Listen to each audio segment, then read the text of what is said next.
qu'est-ce qu'Israël fait encore à l'Eurovision malgré les appels au boycott et les demandes de retrait? La Russie n'a plus le droit d'y participer depuis la guerre en Ukraine, par crainte qu'à la lumière de la crise sans précédent en Ukraine, la présence d'une candidature russe dans le concours puisse discréditer la compétition. Par contre, à la lumière de la crise sans précédent à Gaza, la présence israélienne ne semble pas discréditer la compétition, puisque selon l'UER, l'Union européenne de radio-télévision, l'Eurovision est apolitique et Israël remplit toutes les conditions pour y participer. Donc ni le génocide en cours, dont le risque a été reconnu par la CIG, ni la colonisation et l'apartheid ne semblent être des conditions pour être exclus. Quant à l'argument apolitique, on note que Shaul Greenklick, l'un des chanteurs qui avait passé avec succès les auditions pour représenter Israël, était un réserviste qui s'était présenté avec sa tenue militaire. Il avait été accueilli par l'une des membres du jury par « Je suis heureuse de vous voir porter un uniforme parce que c'est rassurant que quelqu'un comme vous soit en uniforme.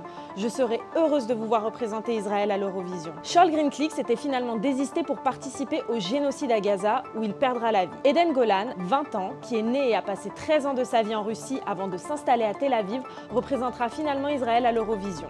De nombreuses voix, à défaut de voir Israël exclu, appellent donc au boycott du concours qui est suivi chaque année par des centaines de millions de téléspectateurs à travers le monde. Mais des milliers d'artistes continuent d'espérer une exclusion avant la date fatidique du 7 mai. 1000 artistes suédois, dont le pays sera l'hôte de cet événement cette année, et 1400 artistes finlandais avec des artistes islandais ont signé des pétitions réclamant le retrait d'Israël du concours. Cela n'est pas en accord avec nos valeurs qu'un pays qui commet des crimes de guerre et poursuit une occupation militaire se voit offrir une scène publique pour redorer son image au nom de la musique. En Norvège, des militants d'Action Gruppa for Palestine, groupe d'action pour la Palestine, ont manifesté devant le siège de la chaîne de télévision NRK à Oslo dès janvier pour réclamer l'exclusion d'Israël. Et que pense Israël de tout ça? Promouvoir le boycott d'Israël, c'est soutenir les actes du Hamas, c'est donner un prix au terrorisme, selon Nevo Kuhlman, ambassadeur d'Israël en Suède.